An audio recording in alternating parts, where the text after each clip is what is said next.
Good evening प्यारे बच्चों। मैं दिनेश कुमार अपने यूट्यूब चैनल सोडियम संस्थान पर एक बार फिर आपका स्वागत करता हूं। आज हम लोग पढ़ेंगे कक्षा 12 की बायोलॉजी का दूसरा चैप्टर, जिसको हम पहला मान के पढ़ते हैं, पुष्पीय पादपों में लैंगिक जनन। ठीक, पुष्पीय पादपों में लैंगिक जनन हम लोग पढ़ चुके थे। कहाँ तक? परागण हो रहा था हमारा। परागण में स्वपरागण जो था वो हम पूरा पढ़ चुके थे। आज हम लोग पढ़ेंगे पर परागण के बारे में। ठीक है, तो पर परागण को हम जानते हैं, पर परागण क्या होगा। आज हम लोग इस क्लास में परागण खत्म कर देंगे। अगली क्लास में हम लोग क्या करेंगे, निषेचन के बारे में पढ़ेंगे। लेकिन पर परागण काफी बड़ा है तो काफी ज्यादा हो जाएगा ये। ठीक है, देखते हैं खत्म हो रहा है कि नहीं। पर परागण नाम से स्पष्ट हो रहा है इसके, पर माने दूसरा।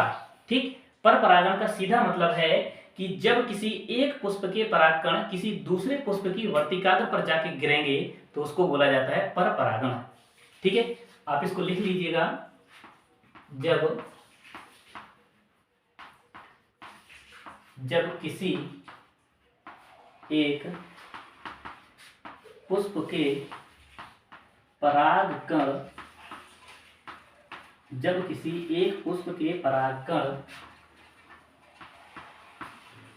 किसी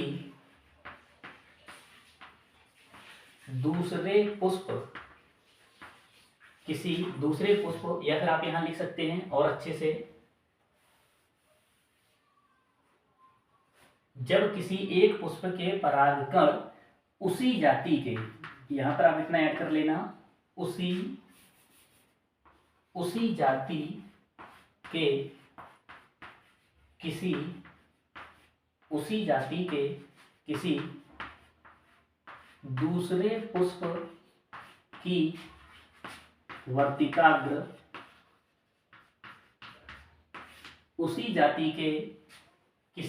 दूसरे पुष्प की वर्तिकाग्र पर गिरते हैं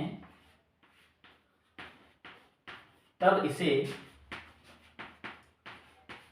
इसे पर परागण कहा जाता है।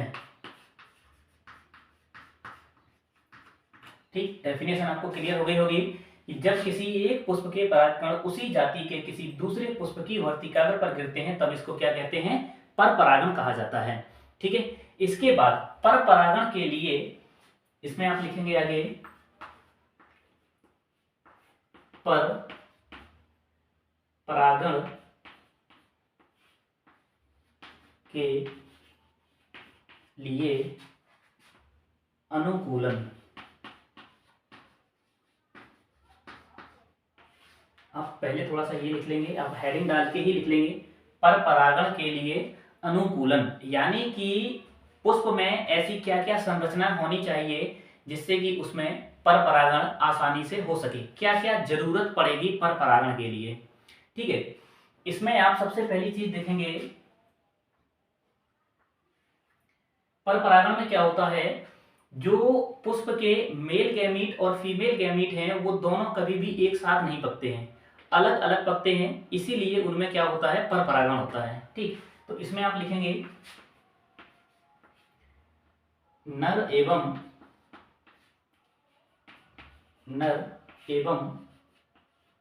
मादा युग्मक एक ही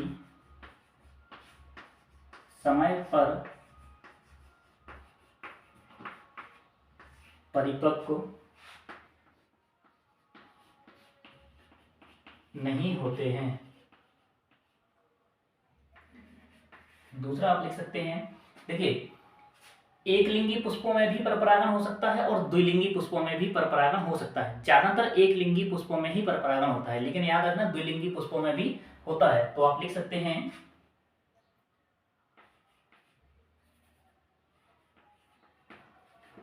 पुष्प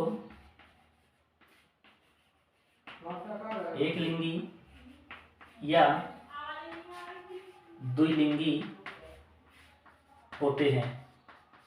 ये एक लिंगी भी हो सकते हैं, द्विलिंगी भी हो सकते हैं, लेकिन जो हमने 100 परागण पढ़ा था, 100 परागण के लिए कंडीशन थी कि पुष्प का द्विलिंगी होना जरूरी है। इसका पुष्प एक लिंगी भी हो सकता है और द्विलिंगी भी हो सकता है। इसके बाद तीसरा पॉइंट आप लिख सकते हैं, तीसरा पॉइंट आप क्या लिखेंगे, पुष्प हमारा खुला हुआ होना चाहिए। सबसे बड़ा इसका पॉइंट यही है कि पुष्प कैसा होना चाहिए, खुला हुआ होना चाहिए। पुष्प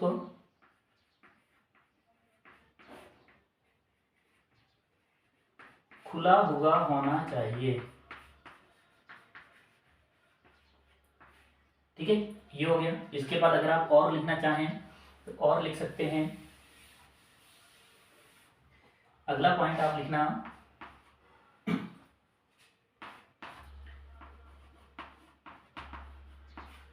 पुष्प में गंध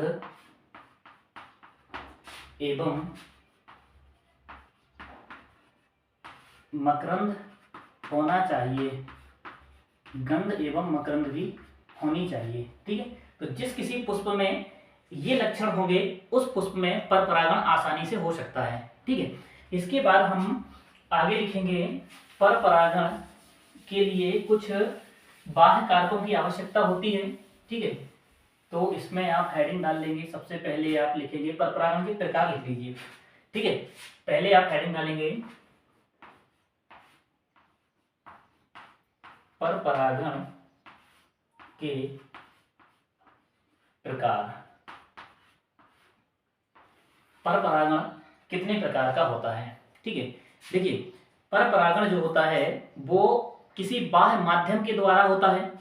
एक पुष्प के परागकण किसी दूसरे पुष्प के परागकण तक पहुंचाना है, अपने आप तो पहुंचेंगे नहीं, कोई ना कोई रीजन होना चाहिए। तो उसी के आधार पर, बाह्य माध्यम के आधार पर परागण को 3 भागों में बांटा गया है। ठीक है, इसके 3 भाग कौन कौन से हैं। पहला भाग आपका हो जाएगा वायु परागण।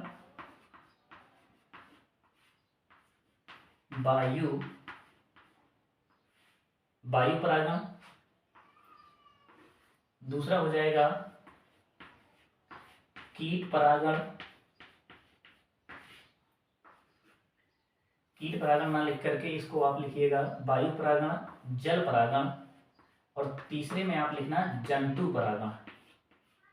तीसरे को आप लिखेंगे जंतु परागण। ठीक, फिर इस जंतु परागण में हम लोग पढ़ेंगे कीट परागण। कीट परागण हो गया, चमगादड़ हो गया, इसके बाद चींटी हो गया, सारे जंतु परागण इसमें आ जाएंगे। ठीक है, तो इसको आप लिखेंगे, इनकी इंग्लिश लिखनी हो तो लिख लेना। इसको जंतु परागण को बोला जाता है, इसको पहले लिखिए आप, इसको बोलते हैं हाइड्रोफिली।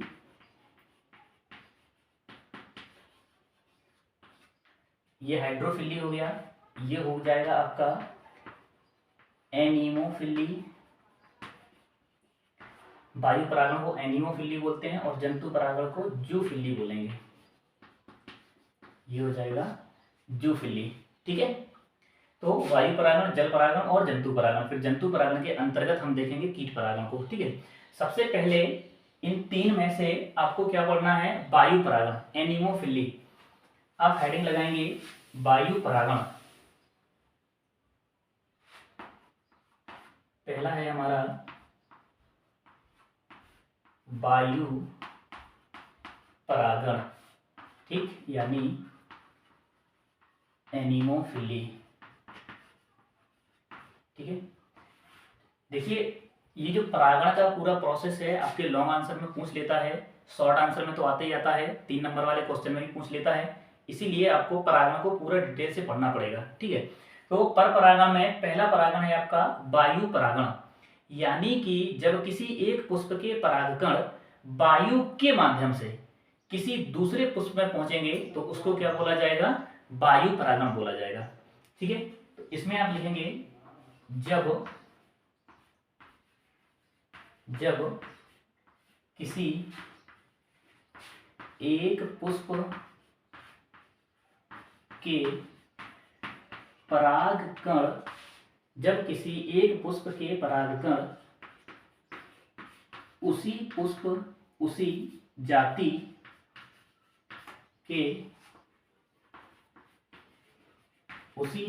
के किसी दूसरे पुष्प में कैसे पहुंचते हैं, वायु के माध्यम से पहुंचते हैं।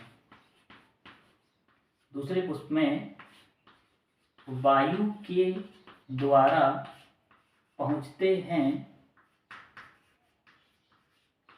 वायु के द्वारा पहुंचते हैं तब इसे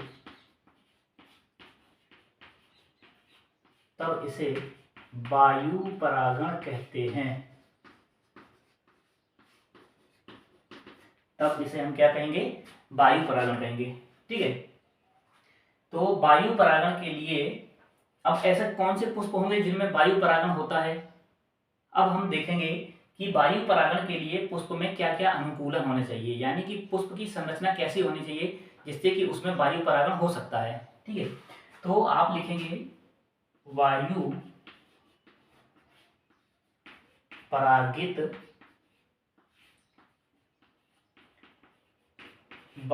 परागित पुष्पों में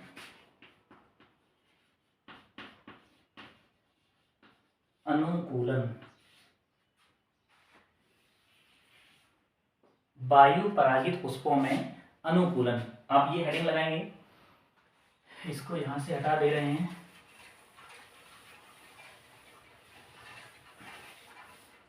ठीक, वायु परागित पुष्पों में अनुकूलन यहां पर लिखिएगा आप।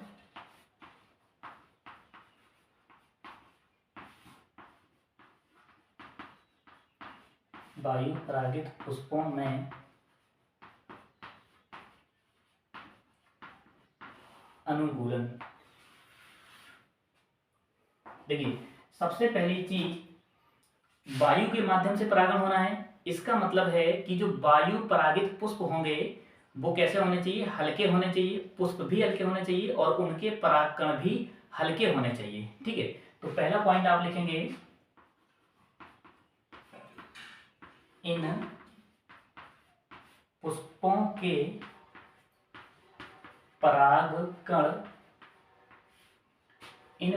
के परागकण हल्के होने चाहिए।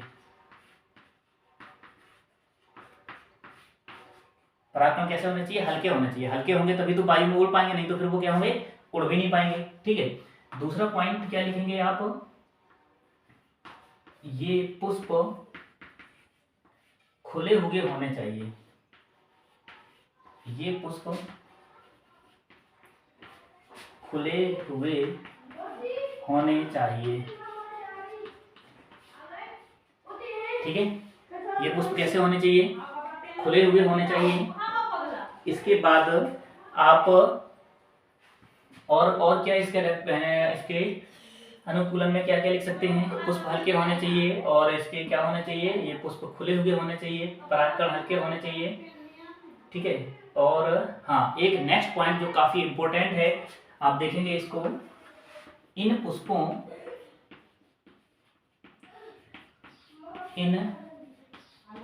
के वर्तिकाग्र लंबे होने चाहिए। इनके वर्तिकाग्र कैसे होने चाहिए? लंबे होने चाहिए। क्योंकि देखिए, अगर वर्तिकाग्र लंबे नहीं होंगे, जो उड़ करके परागकण आ रहे हैं वो उस वर्तिकाग्र पर चिपक नहीं पाएंगे। इसलिए वर्तिकाग्र कैसे होने चाहिए? थोड़ा लंबे होने चाहिए और पुष्प से बाहर निकले होने चाहिए। जैसे ये पुष्प है, ये इसके पुंकेसर है, तो वर्तिकाग्र लगभग थोड़ा लंबा होना चाहिए, ऊंचाई पर होना चाहिए, जैसे कि उड़ करके आने वाले जो परागकण होंगे वो वर्तिकाग्र में आसानी से चिपक सकें। ठीक है, तो ये हो गया हमारा वायु परागण। ओके, इसके बाद आपको लिखना है, वायु परागण के बाद